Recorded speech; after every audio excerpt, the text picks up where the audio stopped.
Kalau untuk tadi kan terbilang salah satu yang membuat berpisah ada juga faktor elektabilitas di Pileg. Ya. Terkait dengan Pileg, bergabung dengan PDIP menguntungkan Demokrat? Demokrat nggak ada lawannya, jadi nggak ada perseteruan elektabilitas dengan PDI Perjuangan. Beda ceruk pasarnya.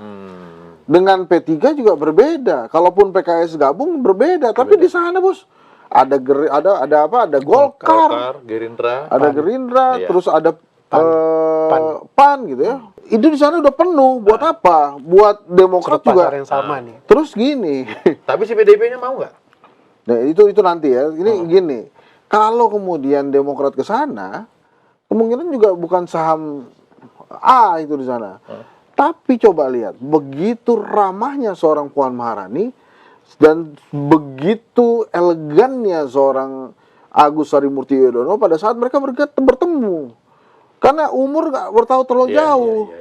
Kalau dengan Pak Prabowo, mungkin ya, ini mungkin ya, mohon maaf nih. Umur jauh, pangkat juga. Iya, pangkat jauh, bos. Gitu, di sana juga ada Erlangga Hartarto. Lagi ngobrol-ngobrol, datang Luhut kan, pangkat lagi, wah, siap lagi gitu. Jadi repot lagi. Sebagai gitu. ketua umum dia harus duduk semeja, tapi sebagai perwira dia harus meja belakang. Iya, iya. Kamu kenapa duduk sini? Tongkat kamu skala tuh, tongkat mana tongkat tuh, gitu kan?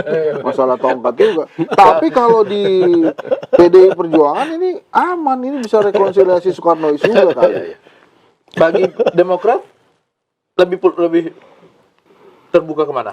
Aspirasi di kader itu ya tentu terbagi pada dua opsi tadi, dua opsi yang ada saat ini ya, dua poros. Banyakan mana?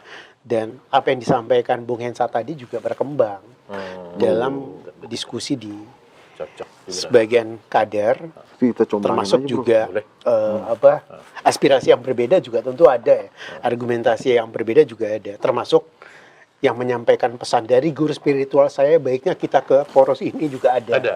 Itu ada juga tuh. Oh, di sana ada guru spiritual juga. Ada juga ternyata. Makanya ketika ada omongan dari guru spiritual, agak-agak trauma kita nangkap. Bro, itu guru spiritual. Mata pelajaran apa, bro? Itu dia yang bingung kita kan. Karena kalau guru agama sama guru spiritual kan beda kan. Beda, bro. Kalau mata pelajaran agama guru agama. Gua nggak punya itu. Itu dia. Guru spiritual. Langkah mungkin itu pelajaran gue itu. Guys, mana? Jangan sebut deh, jangan. Oh, iya. Oh, beda ya? Intinya sih, ya ini kita serahkan sepenuhnya kepada Majelis Tinggi Partai. Memang secara konstitusional atau berdasarkan ADART partai itu kewenangan mereka. Namun pada saat pleno tadi, kader sudah menyampaikan ke ketum bahwa aspirasi-aspirasi dari kader, termasuk juga ada argumentasi yang persis disampaikan oleh Bung Hensa tadi, dari sisi semangat untuk rekonsiliasi politik, dari sisi semangat untuk bahwa track record selama ini yang secara konsisten menjaga agenda reformasi, menolak perpanjangan masa jabatan presiden, penambahan masa jabatan presiden, penundaan pemilu adalah Bu Mega tegas sikapnya terhadap itu. Partai Demokrat juga demikian. Jadi dan tentu kalau tadi Bung Hensat menyampaikan ada 3 presiden, ya dari 3 ini yang konsisten terhadap agenda reformasi kan jelas. Sebut aja, bro. Sebut aja. Bu Mega. Kalau dalam kerangka itu, tentu ini juga menjadi variabel yang penting bagi Partai Demokrat. Untuk, tapi sekali lagi ini menjadi ranah Majelis Tinggi Partai MTP yang segenap kader percaya dan menyerahkan sepenuhnya apapun yang menjadi putusan MTP. Tentu kami yakini Pak SBY dengan pengalamannya, juga pengalaman kemarin yang terjadi terakhir ini menjadi pembelajaran yang penting supaya kita bisa mengambil keputusan yang lebih pas, lebih tepat demi tidak hanya untuk Partai Demokrat saja tentunya, tapi untuk bangsa dan negara ini. Ketika Mas Ahaye dan Mbak Puan berhasil bertemu itu, apakah itu penanda bahwa sebetulnya sinyal berkoalisi antara Bu Mega dan Pak SBY ini sudah terbuka? Bung Hensat pasti sebagai pakar komunikasi politik kan bisa menilai ya. Saat itu juga Mas Ketum Ahaye menyampaikan bahwa Mbak Puan ini sudah saya anggap sebagai kakak saya. dan itu disampaikan secara terbuka di depan media kan. Kemudian pasca itu pun juga statement-statement dari elit-elit PDIP termasuk juga Ibu Puan bahwa untuk silaturahmi atau pertemuan kebangsaan antara Pak SBY dan Bu Mega itu mungkin terjadi, dimungkinkan terjadi. Ya artinya kita lihat arahnya ke depan akan seperti apa. Tentu kami percaya mereka-mereka ini adalah negarawan yang sudah teruji rekam jejaknya, yang pasti akan menempatkan kepentingan bangsa dan negara sebagai yang utama dan diutamakan melampaui kepentingannya terhadap sukses partai yang dipimpinnya. Itu bro, kalau kejadian live iNews bro. Apa? AHY, Megawati ketemu SBY. SBY. Oh pastilah. Nanti kita ojok-ojokin ke Bu Iya. Mega, yang TV lain jangan.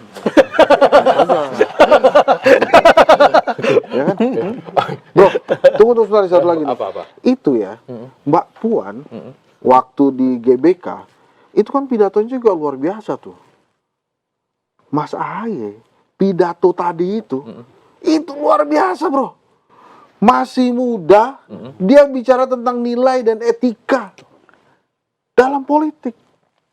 Itu kalau Mbak Puan sama Mas AHY jadi rekonsiliasi siapapun presidennya, itu menurut saya luar biasa tuh. Betul. 2029 bisa berpasangan. Nggak usah 2029, bisa juga di 2024 nanti. Jangan, udah ada Pak Ganjar. Bro, dalam politik itu ada 3 tanda baca yang sering digunakan. Titik, koma, tanda tanya. Nah, itulah dia. Nah, kita lihat Pak Ganjar masih titik, koma, atau udah tanda tanya, atau gimana. Belum titik ya? Ya, udah lah. Titik lah. Titik Ya, lah. udah tadi ngomong titik. Titik, jangan buka lagi. Makanya aku bilang 2029. Tapi Bro yang bilang bisa jadi 2024. Bro yang bikin gitu koma. ya. Aduh. Itu coba kita lihat nanti. Intinya kan yang mau Guru disampaikan spiritual. bahwa semangat dari politisi-politisi yang saat ini ada di posisi-posisi strategis ya, Itu ya. seperti Ibu Puan, kemudian udah mau buka Iya, Mas satu Ketum lagi, AHY. gua usul. Ini yang dikedepankan adalah value atau nilai. Etika politik ini yang harus Walaupun ya kita semua ya. kadang-kadang kita beretika semua dalam politik itu nggak dapat apa-apa loh. Kita semua punya Ya, bro. Ya. imperatif moral untuk Beretika dalam melakukan politik takut nggak dapat edukasi apa-apa loh politik malah. terhadap Ya publik. dapat lah. Dapat lah. Buktinya Ya, kalau- ada kawan yang datang aja, oke kita putuskan, dapat cawapres. Ini nunggu kelamaan. Ya, kalau kita permisif dan situasi ini kita nggak mau merubahnya, ya tentu situasi ini akan terlanggengkan kan. Ini yang harus kita rubah. Ini yang kita suka. Perubahan itu salah satunya Itu benar. Ini yang perubahan sudah untuk dari perbaikan kan. anak-anak muda itu begini yang kita suka. harus Menurut gue, masukan nih untuk channel ini. Nah, terakhir nih ya. Channel ini kalau mau berkembang pesat bro, Ya. bikin edisi guru-guru spiritual bro. Kan tadi katanya nggak bisa kebayangkan siapa guru spiritual, terus mau undang siapa kita? Dia lu undang lah itu, kita undang. Guru spiritual, Nanti mau Anies ngobrol. Baswedan. Nanti mau ngobrol sendiri ya. Dari jauh. Lalai, guru spiritual Ganjar Pranowo, guru spiritual Prabowo Subianto. olah kanuragan ya.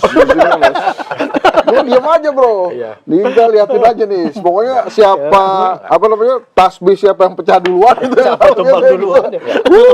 Oke, baik. Ini bukan acara limbat, ini adalah acara cawe-cawe. Mudah-mudahan keinginan kita untuk membawa bangsa Indonesia lebih jauh. Keinginan kita untuk menghadirkan guru spiritual. Keinginan kita untuk membawa politik yang lebih bermartabat, Ya. membawa Indonesia lebih baik segera tercapai. Amin. Saya pamit.